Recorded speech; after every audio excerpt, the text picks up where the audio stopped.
Good afternoon, ladies and gentlemen, and non-binaries, as you see fit to call yourself intergalactic, interplanetary time travelers. This is Oliver here, and I am in a strangely overcast. I wouldn't call it overcast. It's a hazy, bizarre kind of a day. It's very strange. And the last couple of days, yesterday I was like, oh man, the contrails, aka chemtrails, turn the blue sky silver.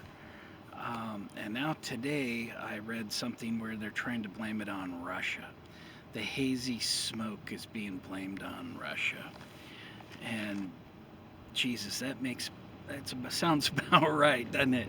I mean, if we could blame anything, we're going to blame it on the Ruskies. But apparently there's some fires or something in the jet streams taking it right across. So, I mean, you can't argue with satellite. Well, I mean, you can argue with satellite, and we probably do, but it is what it is.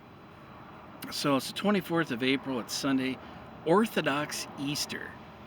I'll tell you, I wish I could be a scholar and just say we got two Easters and bam is this and bam is because of that. I'm not totally sure. I can't fully wrap my head around a couple of Easters. Why not a third Easter? I mean, let's really let's crank it. I mean, let's do it. If we're going to do it, let's do 3 Easters next year. But we got Orthodox Easter. If you believe in that and you're celebrating that, God bless you and enjoy that. It looks like Passover ended. If you've been in fasting or celebrating Passover, then God bless you there as well. So the moon is in Aquarius. It's been in Aquarius all weekend, which I like Aquarius energy. My daughter got 5 Aquarius. She's got 5 aspects, 5 planets, the sun and the moon, and well, not the moon, the moon. I'd have to look at her chart, but she's got to the 5th power, Aquarian energy, and we get along really well, and that's a really great thing.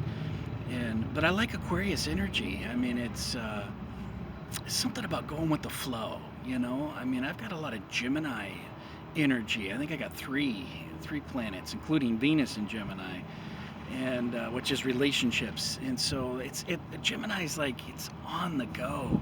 So is Aquarian, but the Aquarian energy is wrapping up, and the moon goes into a voidove course at 5:33 p.m. That's West Coast surfer time, 5:33 p.m. So in 33, right? Anytime I see the number 33, it always makes me think about the Freemason network, 33. But it is what it is. It's a powerful number. And I actually like the number 33. I like the number 3. I've got 3s running the family. Daughter's birthday, my birthday, we got cousins' birthdays. We got, there's a lot of 3s. And it's void, of course, at 3:15 a.m. West Coast time. It clicks into Pisces. And Pisces being the psychic, the intuition, the emotional. Pisces. And so we're going to have 3 days of Pisces, Monday, Tuesday, Wednesday, of the lunar energy, Pisces. Of course, the sun is in Taurus, which is very grounding, very relaxing to me, until there's other bumps in the road. Not going to do a deep dive here, but just looking out, kind of looking at some things coming down the pipeline. And I'm looking at the, if you can see that, the trusty Astro book there. It looks like Pluto goes retrograde the 29th, this Friday. So Pluto, if I'm reading this correct, Pluto retrograde. Pluto is going to appear a very, very, very slow-moving planet, if it's a planet at all. And they kind of kicked it to the curb and were trying to say it was like some sort of stepchild moon for a while. I still don't know where Pluto stands. It could be like a mother ship if you wanted to talk about that kind of stuff, but I don't know. It says, if I'm reading it right, Pluto retrograde. So it gives the appearance that things are going backwards. So this very slow moving energy that is doing this very historical 248 rotation coming back 1776, coming back to 248 years of Pluto being in the same spot of the existence and creation through that massive bloody war, America, 1776. So there could be something going on. I really don't have a lot more to say about it. That's this Friday though, 11:38 a.m. So, and then there's another little tripped out moon or something that goes into Taurus. It's a new moon this Saturday, solar eclipse, partial solar eclipse in Taurus.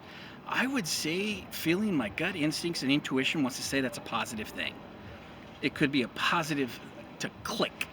The old is out, the new, boom. Take that shutter click of an eclipse, the camera shutter, capture the moment and use it, harness it, write it, jump on the back of it if you can. Now, Ramadan ends on Sunday, the 1st, with the moon in Taurus, sun in Taurus, moon in Taurus. So you got Ramadan ends. Now, that could be problematic, and as well as this weekend, and I think it has. I think it has been a bloody massacre. I'd have to go through all the details, but I think there was some missiles launched somewhere in Ukraine. Might have been Ruski launching them on Easter, Orthodox Easter, which Putin converted, and I think he's an Orthodox Christian. So I'm a little surprised to hear that missiles came in on Easter from Russia, and who knows where these missiles are coming from. I mean, somebody knows. More than someone. There's a bunch of people that know. But anyway, I don't want to drag on too much about this because that wasn't my whole objective. Monday, May 2nd, Venus clicks into Aries.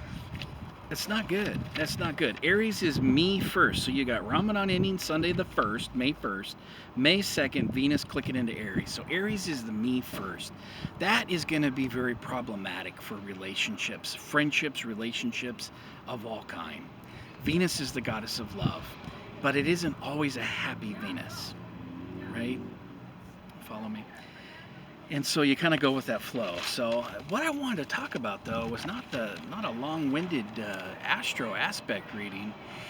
I just kind of like to start things off that way. It's kind of where my head is. That's why I share it like that. I kind of go through the daily aspects and kind of look, and I like to look ahead, like a week ahead, or even sometimes 2 weeks or a month ahead, and with the Astro aspects. And so that kind of helps me with psychic intuition, the premonitions and things. It kind of brings clarity and kind of helps get the lens, the focus clear, not as blurry with the intuition, if that makes sense at all.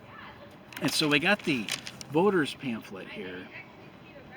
Got the voters pamphlet is in the mail. So Oregon's primary election is May 17th. And I'll tell you, it's really it's kind of a bummer time. Oregon primaries for me are really a bummer time because I've never identified and voted as a Democrat in the primary. I've never identified and voted as a Republican. I've always been registered and I always vote. So I find myself writing people in, writing friends in, writing family in, writing different people that I feel good about having political ambitions and aspirations. I mean, it's really a strange place for me here in Oregon. We have closed primaries. Closed. I'd like to see that changed. I know there's pluses and minuses. I've heard of the arguments. I'd like to see our state voting method changed. I'd rather see us move out of winner takes all, first around the turn and winner takes all.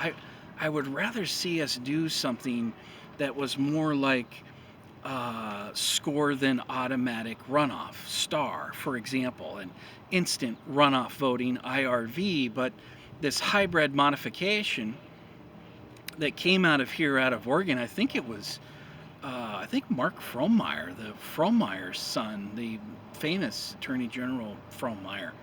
Mark Frohnmayer, I think he was a part of the crew, the core crew that brought this star voting to light years ago. And I attended meetings, regular meetings. I was on the board here in Portland, and a bunch of brilliant people, younger people, all ages. But it really gave me encouragement. Unfortunately, you had a lot of people, if not everybody, that was in this so-called, whatever you call this, progressive realm of no man's land, were all duped by Comrade Senator Sanders, Bernie Sanders, totally duped into thinking that he was going to bring some sort of revolution to politics, a revolution to America. Everything was going to change when Bernie Sanders was in the mix. And nothing could be further from the truth. We've followed Senator Sanders for 25 years. He's been the largest corporate campaign donation bundler. Sorry, not donor, bundler. And a total sham. The guy's a con artist, and he still is today. And now he's mucking around about how he wants to get in and run for president in 2024. Some other bullshit, horse shit. These people, donkey dung. Oregon is just filled with people hypnotized with donkey dung politics. The donkey rules the roost. I think that tide is turning, but we're not there yet. We're not there yet. But holding onto the tripod here just for a second as it gets a little breezy. And I can see a fat chemtrail up there right now. So Senator Comrade Sanders, all these brilliant minds here in Portland, really just captured by the Democrat Party, and that really was the goal and objective of Comrade Sanders, was to capture these progressives and then funnel them in. He's mentioned in an email that was released by WikiLeaks back in 2015, 2016, that he was a Pied Piper. The Clinton campaign referred to the Pied Pipers and elevate them. Elevate the Pied Pipers. When you elevate Comrade Sanders, the Pied Piper, he brought in all those young voters that hated Secretary Clinton and still hate her. There's a deep loathing for Secretary Clinton, and rightfully so. I can't stand the crime family, the Clinton crime family, but for other reasons. And I actually lump in, you can't separate all these other Democrat operatives like Biden and anybody else in the Democrat Party unless you factor in that Clinton Foundation and that Clinton control. Because it is really organized crime. It's an organized political crime family. And once you've done a little research, you know exactly what I'm talking about. Unfortunately, a lot of the young folks here that could really change the face of Oregon politics have been duped and were duped and probably still are. I mean, Christ, look at all the people in Portland that are standing with Nazis in Ukraine. We've been hearing for years about how if you were patriotic, if you were American, if you were a Trump supporter, you were a Nazi, and we're going to punch the Nazis. You know, that was a catchy slogan. You remember that? Here comes some wind. You remember that? Punch a Nazi was like a meme. It was like it was celebrated. It was a part of the cultural cult experience. Is everyone was a Nazi, and we're going to kill the Nazis here in Portland and across the country. Absolutely insane. Absolutely insane. And here we have real bona fide Nazis. I mean, these are Hitler fanboys in the Ukraine. These are Bandera worshipping bona fide white supremacists, ethno-state. That's why they're battling Russia, is because Russia is impure. It's not pure enough. It's not enough pure of a Slavic. So they got to fight the Russians to death, because that's better than being with impure Slavic Russians. It's insane. And it's really insane that Putin has been demonized when all he was asking for was denazification. Ask yourself, what's wrong with denazification? I'm for denazification. Are you pro-Nazis? You gotta take a look at yourself here, folks. These Democrats. It's worse than Jonestown. They're drinking the Kool-Aid, and and they're forcing Kool-Aid shots on everybody else. I mean, it's really bad. And it's always under this like liberal progressive shroud of fog, you know. It's like, oh, bro, you don't want to vote for Nazis. It's like you guys are standing with bona fide Azov battalion, bona fide Slavic Hitler fanboys in the Ukraine. And it's illegal to send them money. It's illegal to train them. It's unconstitutional. It's specifically addressed in the U.S. Constitution. We, as a society in America, are not to fund Nazis, train Nazis, stand with Nazis, do anything with Nazis. You would think that would be common sense, but no, it's not common sense. And to take it to a, hey, I'm in a live. How you doing? You're in a live session. How you doing?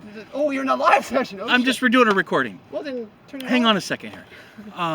So you know, it's absolutely stunning to me to see where we've become in this unconstitutional state of supporting Azov battalion Nazis, which is completely unconstitutional. And they kind of, there was resistance a couple of years ago, a few years ago. There was resistance, so they had to kind of pull back and kind of rebrand it. And now with the psychological operation, they have the Democrats standing with Nazis in Ukraine. I'll totally talk with you in a moment. Okay, great. No, not in a moment. I'll email you. Or Okay, email. yeah. Or Well, no, I don't email. Messenger. But, okay. You're still my friend, right? I would hope so. So you know, the whole Nazi thing is really it's mind-blowing when you think about the psychological operation. It's like, how much has to be done to somebody before they support Nazis? Literal Nazis, not MAGA, not patriots, not people, Republicans or conservatives that you think are homophobic, transphobic, and trying to shut down sex education to their kindergarten children, right? Yeah, because those are Nazis too, right? We parents, we're the bad guys because we don't want you talking sex ed to our kindergarten children. Ooh, no, I'm talking about bona fide, real life Nazis. They've got a swastika modified on their damn lapel. This is what I'm talking about. And you would think of how much psychological torture and damage would someone have to endure before they stood, like Stockholm Syndrome, before they stood with those Nazis. And what we see today, stunningly, no torture at all. None.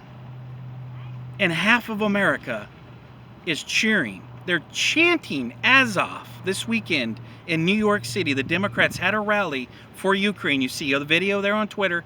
You got all the Ukraine supporters and Ukraine flags, and they're chanting Azov, A-Z-O-V. That's Azov Battalion, the Nazi battalion that followed Bandera, bona fide Slavic white supremacists.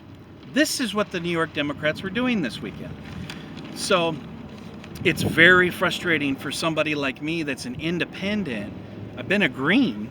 And that's the other tricky thing in Oregon, is that independent is actually a political party, which it started as a joke. Independent, like non-affiliate. It really started literally as a joke. And it turned into, all of a sudden, they had 200,000 people and they were the leading third party in Oregon. And it's criminal. It's criminal. It's criminal to me because most of the people have no idea that they're a part of a third party with the independent party. They think that they're unaffiliated. They're non-affiliated. And the previous Democrat, Betsy Johnson, who's running for governor, and she actually could be pretty promising for governor. I personally am rooting for Gomez. Jessica Gomez, who's a Republican, and I'm like kicking myself if I feel so phony switching my registration just so I could vote in the primary. I've never done that. I've never done that. I've always thought that it was a phony tactic to do, but strategically, I'm still considering it. I have till April 26th to re-register my political affiliation, and I'm seriously considering doing that, to vote for Gomez as a Republican. Now, Mark Tillman's pretty good too. Superintendent. I've seen him at all the events and rallies. I think he's been a key sponsor, or at least participant, of unmasking our children. keeping masks. The Democrats came after him and tried to upset his superintendent position because he was not enforcing putting masks on the little children in the schools. And I applaud him for that. I really do. I also admire anybody that the Democrats attack in this city, in this state. He's down in Alsea, which is, I believe, is down on the coast, down by Walport. I've got some family down there, but so my advice going through on this, just to kind of, wrap up my this voters pamphlet. This is the time that we vote for somebody new. If I could have one message, one lifeline to all the Democrats that are not happy with Biden, not happy with the decades and decades of what the Democrats have done to this city, just take a look around. I mean, we're like a blue tart homeless camp. There's blue tarps everywhere. People strung out everywhere I go. I got a whole story. I had a medical appointment to get my liver scanned. I finally got into the doctor's. 6 months waiting to see a primary care provider. 6 months. I mean, I could have died. People did die in 6 months waiting to a primary care provider. But I had to go up and get on the max. And here comes, and I thought it should look familiar, but here comes a First Nations, Native American young girl drinking boxed wine, half naked, and she starts zeroing in on me. And all of a sudden it was jiggles. She's pulling down her tube top, and she's got these enormous, unbridled, severely gravity compromised mammary glands, and not what I needed to see. What was not helping my Max train trip. And I just thought, my God. And then so she gets off. Thank God it wasn't just she wasn't focused in on me. There was some other guys that she was trying to seduce there on the train. But she gets off the train, and then she takes all of her clothes off.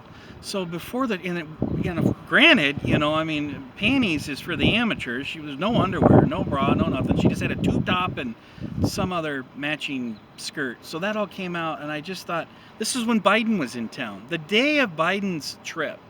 And I thought, well, here's the President Biden's meet and greet, right? Right? I mean, this is the state of Portland, Oregon. We've got box wine drinking, more than likely, I'm guessing Warm Springs young lady, First Nations for sure. I'm guessing from Oregon. I don't know for sure. But I have met a lot of First Nations from Oregon. And she had that feel about it. To me, it felt like somebody that was collecting some Warm Springs casino checks. She didn't seem like she was hurting. She was smiling, happy, and drunk, and naked. And she was excited about President Biden. So you had all of these Democrats all just applauding and talking about these wonderful climate change plans, and they're going to lay fresh asphalt and make the Portland International Airport earthquake proof, and wow, this millions and billions of dollars you've got planned. Not a word about First Nations and Klamath Falls struggle for water. Not a word about the houseless and the plans to get these Section 8 vouchers into low incomes Portland's hands. Not a word about the young, drunk, naked Native American girls riding Max all over Portland. And believe me, that train ride was like a lounge car. She was not alone. There was the whole trip. It could have been a cross between a bar and a methadone clinic, just from the riders. Tragic. Very tragic. But it really made me think of what these establishment Democrats have done to my great city, and what these establishment Democrats have done to our great state of Oregon. It's time for a change. It's time to vote for anybody new. Anybody that's an incumbent, primary their ass out. Ron Wyden, you've got a young child. I don't know how you managed to do that, Grandpa, but you got a young child. You should just retire and go spend some time with your child. Try being a father for once, rather than a professional career politician. Senator Wyden. But he's in here. You can see him right there. And so he's running. He's got this guy who looks like he could be out of the film Godfather. Brent Thompson. He's a Democrat. And then you got this kid who looks like he could probably be out of maybe the Dead Poets Society with, remember that one with Robin Williams? Oh, Captain, my Captain. And he rips into Wyden. Here's his words. He's in the majority. He has a lifetime of experience and a chairmanship. However, the elder statesman is no longer getting the job done. Polls of registered Oregon voters show 88% of individuals feel their quality of life is declining. Put simply, Senator Wyden should not be running for a 5th term. It's time to stop 40 years of incrementalism. That's a good one-liner. Put that one on a campaign lawn sign. Submitting to the established decorum and endless positioning for the next election. If that isn't good criticism of Senator Ron Wyden, what is? How you doing, sir? How are you? Good to see you, boss. If America is to fully live to its creed, we must defend against both voter and candidate disenfranchisement. Career politicians cannot claim to support voters' rights, yet maintain a system that discourages the rights of new candidates to challenge. Currently, voters' rights are an absurd pretense to the gerrymandered election of an indefinite incumbent. Well said, Sir William E. Barlow III. Democrats have a deep bench. Let's use it. Please, will you vote for a new nominee? www.wmbarlow.com. You know, I mean, he started with that Trump derangement statement. He says, I alone can fix it. He quotes Trump, and then he starts in on Trump, and it's like, Jesus, dude, you're putting into your voter's statement, you're starting off with Trump? Donald Trump is your first out of the gate in your voter's pamphlet? Bro, that's called Trump derangement syndrome. And you're exactly why the red tsunami is going to take over our country this November. But then he goes into what I just read. And that is outstanding words and outstanding thoughts. And that's exactly my thoughts as well, sir. We need to get the incumbents out, and it's something we have not been able to do in Oregon for 40 years. Some of these turds have been in there for 40 fucking years. That's enough. That's long enough. Especially if you got a child and you're pretending you're a father. A father doesn't spend his time in Washington, D.C. A father spends his time with his child.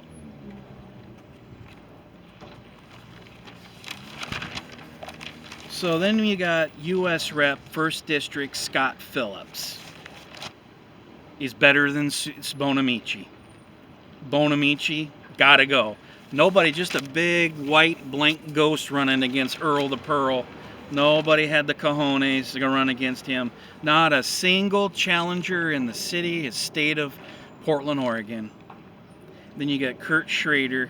He's got Jamie McLean Skinner as a challenger. So these are all the Democrats, which as a registered Green, Pacific Green, I don't have any say or any voice in it. If we had open primaries and if we were using, as I wandered off of my original concept of star voting, we wouldn't have a primary. You have a general election. Everybody's name is in for the general election.